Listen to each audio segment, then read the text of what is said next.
Welcome back to my channel!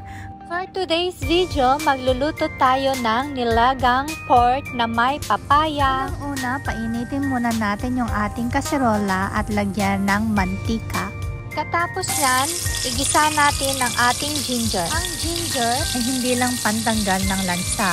Ito ay nakakatulong sa paggamot ng sipon, ubo, trangkaso, at makating lalamunan. Yan nga guys, halo-haloin lang natin ang ating ginger. At pagkatapos nyan, ay isusunod na natin yung ating bawang. Ayon sa pag-aaral, ang bawang ay mabisa sa panlaban sa sakit, gaya ng sipon at trangkaso. Nakakatulong din sa pagbaba ng high blood pressure at heart disease. Ayan nga guys, halo-haloin lang natin ng konti.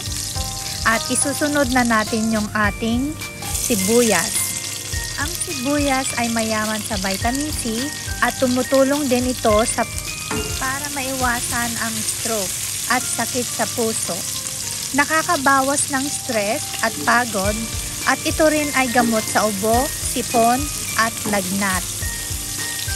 At yan na nga guys, halo-haloin lang natin ng konti yung ating garlic, onion at saka ginger. At pagkatapos nyan, isusunod na natin yung ating pork. Kaya nga pala guys, ang natitira ko na lang na pork sa aking fridge ay yung aking mga strips. Hiniwa-hiwa ko na lang siya ng maliliit. Halo-haloin natin yung ating karne.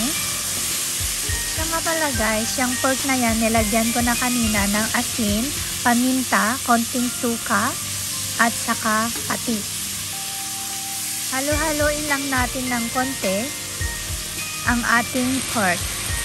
Ayan, medyo tuyo na guys.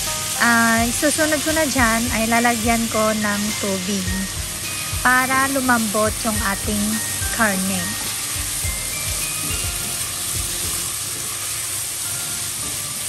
At yan nga guys, lagyan na natin ng tubig.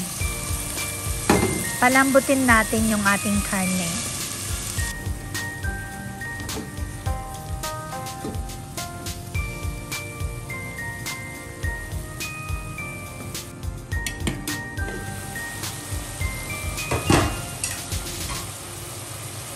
Pakuluan natin ulit yung ating karne hanggang sa matuyo ulit yung tubig.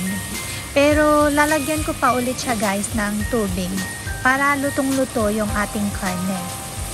Hinaluan ko din pala siya guys ulit ng paminta, magic sarap. Pampasarap ng ating nilagang karne na may papaya. At yan nga guys, nilagyan ko na naman siya ng tubig. Then pag tuyo na yan guys, ihahalo ko na yung ating papaya.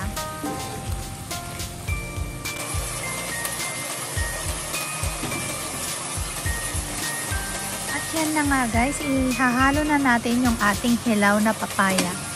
Ang ibang benepisyo ng papaya ay pagproprotekta at nangangalaga sa ating mga mata, na siyang nagpapabagal ng pagtanda ng ating paningin.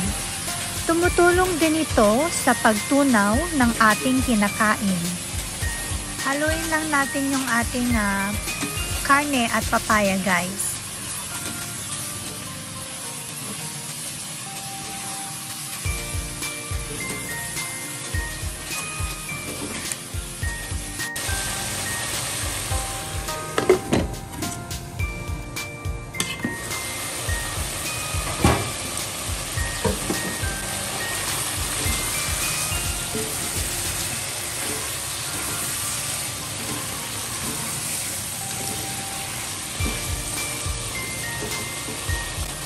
Lagyan na natin ng sabaw yung ating karne.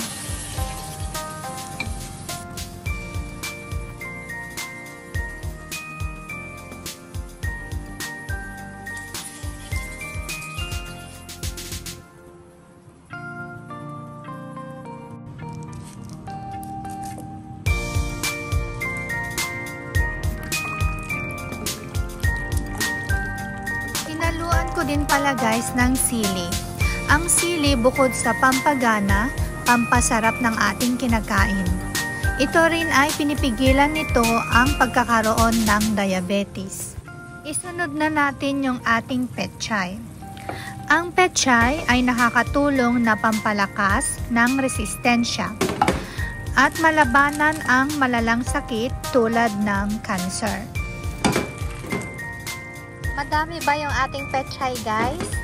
Okay lang yan para marami tayong kakainin. Kasi hindi lang naman ako yung kakain yan, guys. Meron akong kasama sa aking kwarto, si Ate Nova. Ang importante sa mga gulay na ito ay maluto ng ilang segundo.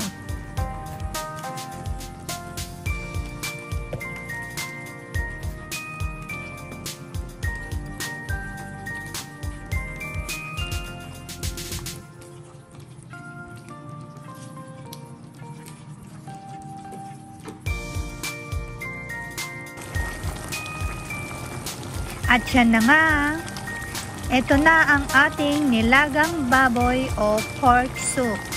Sana ay marami kayong natutunan. See you in my next vlog. Don't forget to like, share, and subscribe. And of course, don't forget to click the notification bell para updated kayo sa aking mga susunod na video. Happy day! Happy eating!